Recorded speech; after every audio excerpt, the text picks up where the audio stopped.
I have said, somebody else said, and I've repeated that culture is culture is made up of stories and artifacts. Stories and artifacts. So interesting. I don't know how we got on culture from strategic planning or succession planning, but it seems to be It's a big component of succession planning. Welcome to the Value Factory Podcast, brought to you by OneAccord. We're all about helping businesses thrive and grow through leadership, strategy, and meaningful impact. Now, whether you're a seasoned executive or just starting out, our goal is to provide insights and inspiration to help you navigate your journey. Thanks for tuning in.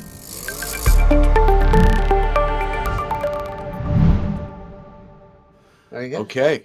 So here we are in the Value Factory. I'm Nick Anderson. This is Mike Kadel. He is a managing principal with OneAccord and is overseeing the work that we do with financial institutions. So strategic planning, succession planning, growth planning for the financial institutions in America. Mike and I are both retired bankers. Between the two of us, we've got 60 years of experience working in financial institutions, 40 for me, 20 for him. He's half my age. We've just been hanging out because, well, what are you doing? What are you doing this week? Well, I had the opportunity to present to the Washington Bankers Association the idea around succession planning, the pain points that bankers, community banks for that matter, are experiencing in identifying and filling critical roles in the organization. Are somewhat that OneAccord and particularly the team and I can come in and solve for. So my presentation, my whole platform that I'm presenting will be how to solve for that. How to solve the problem of succession planning. So how about I ask you this? Because succession planning isn't the problem. Succession planning is the solution to the problem. Maybe the issue is that not everybody does succession planning, right? But what is the problem that succession planning solves? Well, the problem that succession planning solves is business disruption to a community bank in particular when a vacancy occurs, whether that vacancy is planned or unplanned. Okay, so succession planning solves the problem of vacancies in financial institutions for businesses everywhere, but your focus is on financial institutions. I have a friend that works in a community bank, and this person told me that their CEO has also been their CFO for like 2 years Wow. because they haven't, and I don't know how actively they're looking. Seems like if the CEO's been dueling as the CFO for 2 years, they're not looking that hard, but I can't imagine that's a good life for anybody. No. And I can't imagine that it actually makes financial sense for a bank or credit union long term to have one person in that in both roles. And what you just described is what we like to call replacement planning. And a lot of, not just community banks, but organizations confuse replacement planning with succession planning. What you just described is probably what 50% of all organizations do. And that is not what succession planning. Replacement planning it's more of a destination of what you described.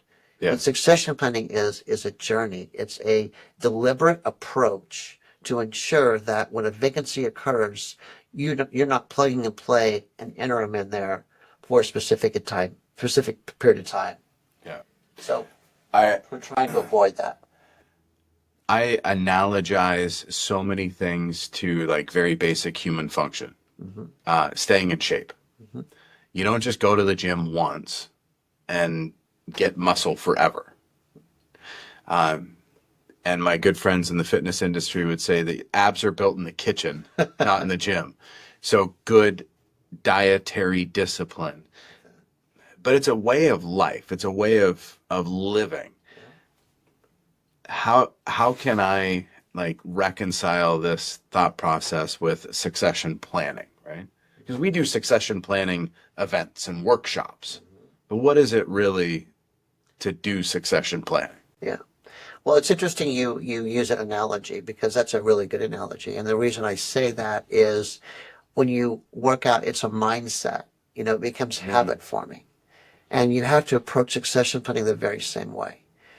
Organizations, and I've worked for organizations, I'm guilty of this, is that we can always put succession planning on the back burner because it's not a priority. We have so many other priorities. All our positions are filled. Absolutely. We got really good people in these positions. Totally. Our bank is growing. They're not going anywhere. We're good on succession. They all have stock options, Yeah, golden handcuffs. absolutely. We're good. So what happens 9 months from now? We have a CIO win the lottery, Yeah. and he gives his 2-week notice. So what happens? We're scrambling. Yeah. I've got a tragic story, personal story. I worked for Pacific Continental Bank, headquartered in Eugene, Oregon's couple $1 billion bank. And it was being acquired by Columbia Bank. And at the time, Columbia was being led by Melanie Dressel.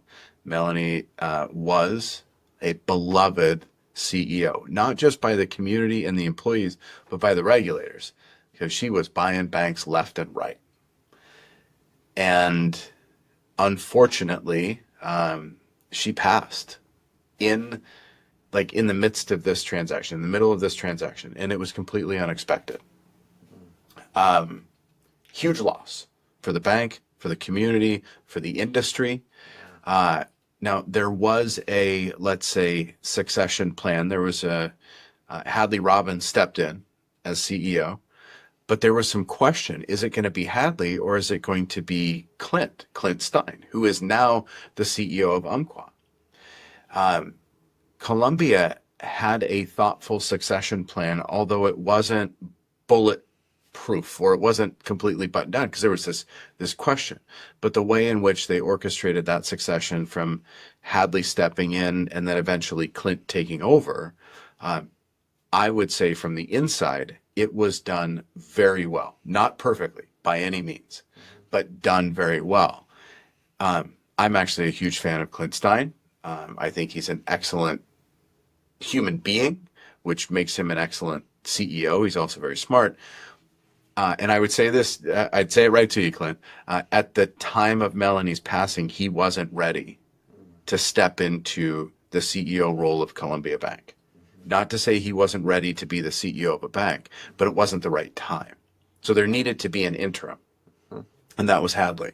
Yeah. And so that succession plan, I think, was the best that I have seen firsthand.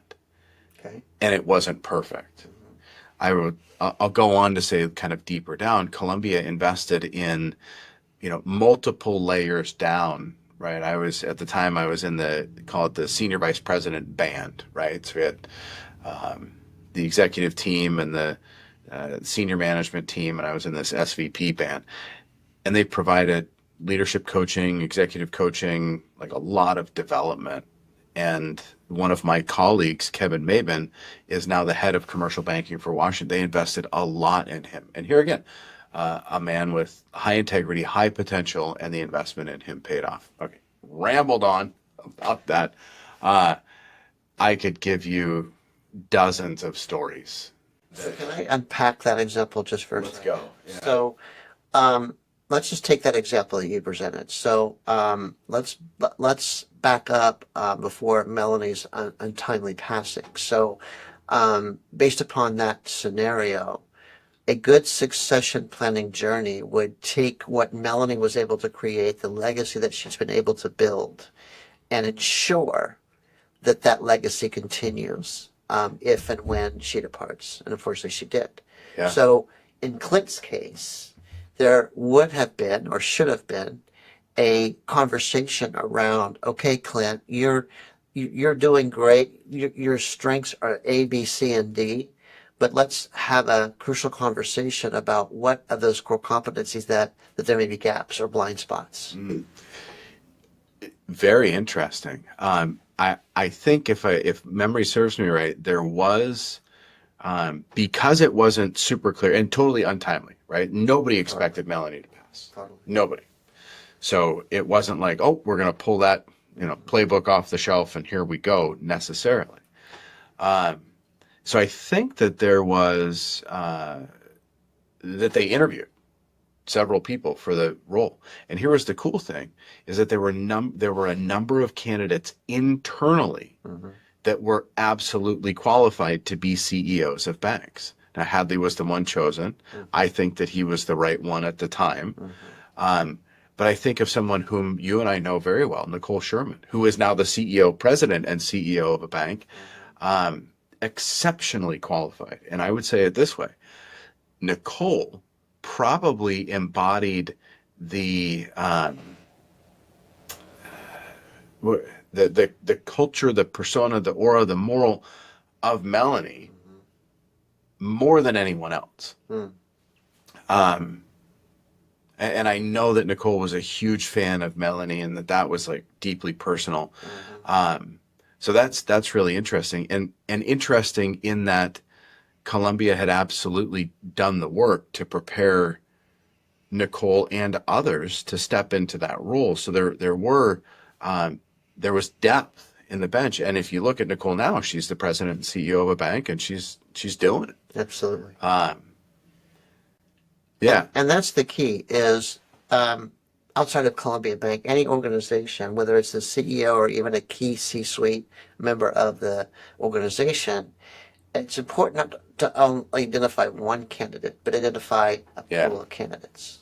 So you have not only a clear idea of what the candidate should be, but, this is a changing industry and things evolve.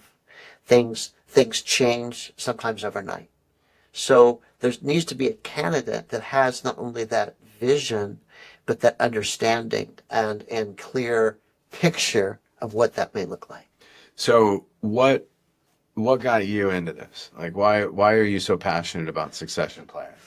Well, I've lived through some not so good or the lack thereof of succession planning journey in my history. And I've learned what not to do, but more importantly, what to do to ensure that there's a seamless transition, whether it's at the VP level or even at the CEO level. And I've had the very unique, humbling opportunity to serve on boards of directors where when I became a part of the organization, there just was no conversations around succession planning. But once we understood that there was a gap there, we took it upon ourselves as board members to create a very robust succession plan. You had experience in this that left a mark. Totally. Yeah. Totally. For so many, that's like, I went through this. I don't want others to go through it. There must be a better way. So, how long does it take to do succession planning? Well, again, succession planning doesn't look at it's not a destination, it's a journey. It's a trick question. Okay. So yeah. It could be a year, it could be 5 years, but you always have to have the mindset of always being willing and able to look and see who is the high potential that we can grow. What's the evidence of a good succession plan? An organization that is doing succession planning right and well. What's the evidence of that? The evidence is an invigorated culture. The evidence is organizational performance. And the evidence is seamless transitions where individuals that are inside and even those individuals that are outside have an idea that there's a departure, but when a departure occurs, there's a plan in place to fill that, and it's a seamless and an ever-growing journey. You just really inspired my thinking in that, and we've been talking about this for hours, right? Like, yeah, we have. And it just occurred to me that my frame of thinking of succession planning is filling an opening or the key role. But done well, succession planning invigorates the next gen. It's the person that can see themselves in that C-suite seat 5 years from now because the organization has a clear path, a development plan, the coaching, the training. And so that person, that high potential person, then has even more invested in the organization. 100%. Yeah. And it feeds upon itself. It's contagious. Yeah. Yeah, that's awesome. All right. So if the evidence is a robust culture, invigorated, seamless transition, what's the risk? What happens if organizations are not investing in succession planning? Well, let's look at some companies that have not believed or invoked in a succession planning journey. Like who? Starbucks. So we have a Starbucks, the CEO's name, Schultz. Schultz. Yeah. He was the culture. He was the change agent that created a whole excitement and vigor around the culture. And you look at what he was able to do, be able to build and grow that organization was phenomenal. In 2000, he decided to retire. And unfortunately, he wasn't grooming, he wasn't developing, he wasn't coaching his. There's nobody that could replace him. Nobody could replace him. So he had to come back. So they went through not one, but two CEO failures where he was begging to come back to reinvigorate. And he's still there. And hopefully he's able to do it. So key man risk, we not only serve banks and credit unions, financial institutions, but we serve businesses across the U.S. of all sizes. Not all sizes, but they're not all banks, right? And banks, candidly have a lot of resources at the ready. They employ a lot of people. A small bank is going to employ a couple hundred people. So by virtue of that, you've got a talent pool larger than, let's say, the mom and pop business that has 17 people. Totally. And you got a lot more. You got 10 times more people. There's a lot more money. I remember I was talking to a CEO of a bank, a client of ours, and, just checking in on budget and where he was at in terms of investing in his people. And I think he said something to me like, Nick, our operating expense last year was $30 million. Don't worry about the pricing of your proposal. It's going to be fine. I was like, whoa. There's a lot of organizations, smaller businesses that, if I had 30 million bucks, I could turn everybody into a superstar, but it's not the truth. Right. It's not about money. No. Not necessarily. You got to spend it. You got to make the investment, let's say. But how do you duplicate? How do you replicate a Howard Schultz? Yeah. A Tim Cook? Yeah. Right? What would Tesla do? SpaceX? If Elon was gone? Yeah. I mean, he's about to be distracted right now. What is going to happen to those companies? And so succession planning sounds like, and here's kind of the point, sounds like a luxury for a lot of smaller companies. But does it take a big monetary investment to do this right? No, it is not. But if you don't take the investment, you suffer hugely down the road. Yeah. That's the risk you take. Can people do it themselves? They could. Yeah. They could. But there needs to be some sort of guidance and someone that oversees that to ensure that there's that the seamless transition occurs and there's a process in which that allows it to occur. We live in the YouTube world. I can go watch 3 hours of video of someone walking me through something. I can download a college course on succession planning, and I can learn about it. Yeah. But doing it, Whole different thing.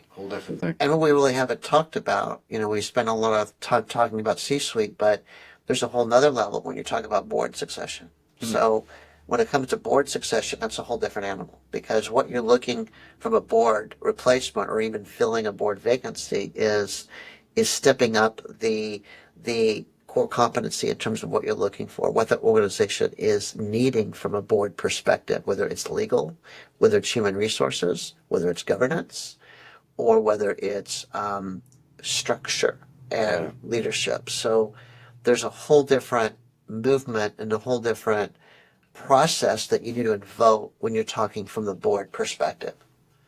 So when you're engaging with a bank, there's a board of directors, there's an executive, a C-suite, there's a VP, SVP management layer, there's line managers. Like there's a lot of succession to plan for here. What is an engagement with you, with us? Like what does that generally include? Well, you first got to meet with the community bank where they are. But the idea is if they don't have a plan, let's talk about what that plan looks like. You got to start small. Okay. You got to think big. You got to start small. You got to move quick. Oh, Those are my three kind of bullet points. it's a nice social media post. Think big, start small, move quick. Yeah, Right? good. I used to work for a fintech company. That's where I stole that from. But Credit to fintech companies. it applies in this scenario. Right? Yeah, for sure. But you gotta be able to, okay, you've got this great plan. Let's talk about what that plan looks like. Let's talk about the gaps. That way we can let's celebrate the gaps. That way we can put a plan around to fill them. And when you're doing this, I'm just imagining you in a room with someone and a notebook and what does it actually look like to do succession planning? So there's 5 steps. Okay. The first step is to identify critical roles in the organization and what criticals look like based upon your strategic plan, number 1. After you identify those roles, Asterisk. Better have a strategic plan. yes, So we can help you with that. critical roles that support the strategy. Correct. We're assuming everybody has a well thought out, multi-year, clear strategy. Absolutely. So, okay, critical roles. That's step 1. Yeah. Step 2 is, okay, you've got the roles identified. What core competencies are needed? And to be thinking about not just today, but thinking about a year, 2 years from now. So think about a CIO. Think about 5 years ago, what the core competencies of a CIO needed to be. And think about how differing those core competencies are today. Let's think Like about the it. technology. Think about the... In 2019, we were thinking omni-channel communication with our client that was seamless, from email to in-app to text message, desktop. That was it was marketing, but really leaning on the tech department to say, we want our client experience to be seamless across all of these touch points into an organization. A year from now, the tech organization is going to need to know and understand and be proficient in artificial intelligence. Exactly. And how that comes into play. So yeah, 5 years different. Yes. So here again, the question is like, we're talking about this, these ideas make sense, but what is the work that you do with the C-suite or with the board? And what does that look like? Are we locking you guys in a room and not letting you out until you got a plan etched in the stone, or what? Yeah. We talk about, again, comes about strategy. So what are those initiatives that you've identified that you want to accomplish a year from now? Okay, what roles, if you don't have those internally, what does that look like from an external perspective? And for those roles, are we writing job descriptions? Yes, we are. We're writing job descriptions. We're identifying potential candidates to fill those roles. Putting names on a sheet of paper. See, I remember early in my career hearing about meetings when executives would actually put names on whiteboards. Yeah. And at the time, I had mixed emotions about that. I was like, oh, that seems so like, I don't know, barbaric, draconian, like impersonal. Because like they were picking the winners, the losers, the high performers. There was a part of me that was like, oh, I hope I'm on the high performers list. Turns out I was. So then I was like, hey, let's do more of that, right? Because they gave me stock options. But so there's a perspective, mine, that I just shared with you, young, immature, not experienced, that actually felt, I don't know, there was a yuck feeling to it, to think that people were talking about everybody in the organization and rating who is and who isn't high potential. Now, at this stage in my life, it makes perfect sense. It's totally clear. 100% clear. And here's the key. What we don't realize, from an executive looking into it, we're thinking to ourselves, this person performs really well at their job. What we sometimes fail to see is it's great they're doing well at this job, but are they able to perform at this other job, which requires a whole different leadership skill set, whole different set of skills. And is this person able to get there? Because it's not just the organization training and feeding them content. it's having the willingness and the ability for that individual to put forth the effort. Isn't that so? Yeah. It's a So two-way stream. when I was, and when I do work one-on-one with some folks, because I do this really selectively now, there is, there's a process that an individual can go through to prepare for that next thing. And at some point, we all reach the level of our capacity. Like there is just that, you hit it. There's only so much weight that I can push up on the bar, and somebody else is going to be able to push up more than me. There's only so many words per minute that I can type, even if I practice and practice and practice. Intellectually, I can only read so many words a minute or process, right? So there's a capacity issue at hand. Now, I would say in my early career that I was promoted quickly and at times beyond my competence. I was promoted beyond my current level of competence because people around me could see that I had potential, but it was like an early promotion. Like I got put in the position too early. Yeah. And then I can tell you that at other stages of my career, there were elements, there were soft skills. We talked about that a little bit, soft skills, that I would have had to master to get to the next level in the industry.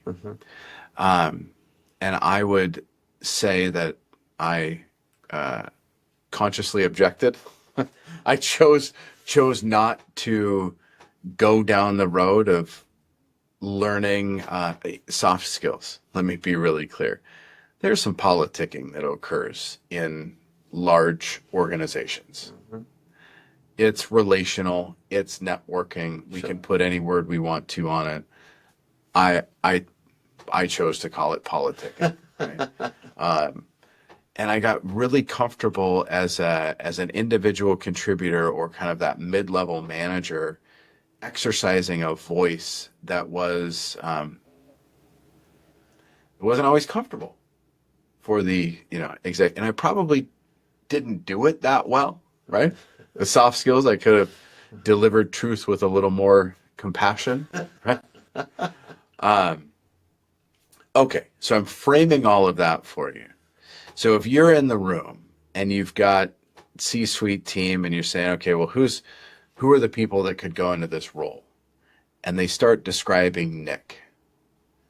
Like, yeah, he's been around for a couple of decades. He's experienced. He's smart. People like him most of the time, but he doesn't seem to get it. It's not one of us. Not in the culture. What do we do? What do we do with succession planning with? Sure. So have you ever read the book by Patrick Lencioni, the three components of a quality, which is humble, being hungry, and being smart? I had 2 out of 3. And I think what you're describing is the smart piece. And smart isn't the intellectual, it's the emotional intelligence piece. And especially from a board perspective and from a CEO perspective, emotional intelligence comes up a lot. How is this person interacting with not only their team, but their peers? Are they the first to bring up solutions without hearing different perspectives, different experiences that people are willing and able to share if someone's able to listen to them and hear them out? And then being able to collect all the information and are very well articulately presenting the solutions based upon what they're hearing and seeing. And the third component is someone you already hit on, is the culture champion, the culture change agent, the person that not only gives the culture, but they're an active participant in developing the culture. So relevant. The times that my career was on the fast track ascension is when I was culturally aligned. It's the culture. Mm-hmm. And when I was a culture champion, an agent of change, Yeah. I got promoted quick. Yeah. And in those times when I was a great banker, a great leader, like I've got the receipts and the evidence to back all of that up, but I wasn't getting promoted. Mm-hmm. Culture. Yeah. That was it. Yeah. That was my ceiling. Yeah. That's where I hit my capacity. Very interesting. Yeah. Yeah. And I like Patrick Lencioni because his book, he talks about the person that's the bulldozer. And the person that's a bulldozer is culture isn't even part of their vernacular.